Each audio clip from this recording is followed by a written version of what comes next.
Hey guys, నేను ఇప్పుడే ఒక కేసు చదివా. So let me share with you. There is a person name Atul. He has mother and father. అయితే father యాక్సిడెంట్లో చనిపోయారు అండ్ మదర్ అనేవాళ్ళు మదర్ సంబంధించిన కాన్స్పిరసీ వీటిల్లో ఇన్వాల్వ్ అయ్యింది. కేసు అనేది జరుగుతుందన్నమాట. అయితే తను ఎక్విట్ కింద డిక్లేర్ చేశారు. ఆ డెసిషన్ అనేది అప్పీల్లో ఉంది. సో అతుల్ అంటే వీళ్ళ సన్ ఎవరైతే ఉన్నారో వాళ్ళు కంపాషనేట్ అపాయింట్మెంట్కి జాబ్ అనేది అప్లై చేశారు. కంపాషనేట్ అపాయింట్మెంట్ అంటే ఏంటంటే main person of the family అనే వాళ్ళు చనిపోయినప్పుడు గవర్నమెంట్ అనేది డిపెండెంట్ మెంబర్స్ లైక్ స్పౌస్ కానీ సన్కి వీళ్ళకి జాబ్ అనేది ఇస్తుంది. చూడండి, ఆ జాబ్కి అప్లై చేశారు. అయితే హర్యానా రూల్స్ 23 Clause 1 కింద if any member of the family ఎవరైతే ఇలా మదర్ సంబంధించిన దాంట్లో ఛార్జ్ అయితే then they are suspended from the financial assistance అనేది ఉంటుందన్నమాట.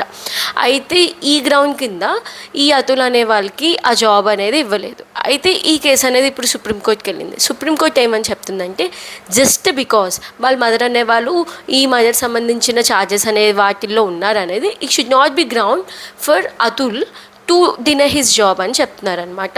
సో జస్ట్ బికాజ్ వాళ్ళ మదర్ ఆ కేసులో ఇన్వాల్వ్ అయ్యి ఉన్నారు కాబట్టి అతుల్ జాబ్ డినై చేయడం అనేది నాట్ ఎ వ్యాలిడ్ గ్రౌండ్ అని చెప్తున్నారు. దాంతోపాటు ఇంకేమని చెప్తున్నారు, ఇక్కడ లిటరల్ ఇంటర్ప్రిటేషన్ అనేది తీసుకొని ఇక్కడ కంపాషనేట్ ఫైనాన్షియల్ అసిస్టెన్స్ ఏదైతే ఉందో మీరు అది మాత్రమే సస్పెండ్ చేయగలుగుతారు కానీ జాబ్ సస్పెండ్ చేయలేరు. అండ్ ఆల్సో మీరు ఈ జాబ్ ఇచ్చేటప్పుడు you need to consider factors like qualifications కానీ మెరిట్స్ కానీ లేకపోతే వేకెన్సీస్ ఇవి చూడాలి కానీ ఇలా ఫ్యామిలీకి సంబంధించింది ఇవి చూడడం అనేది కరెక్ట్ కాదు అని చెప్పారు. And you need to follow the rules కూడా.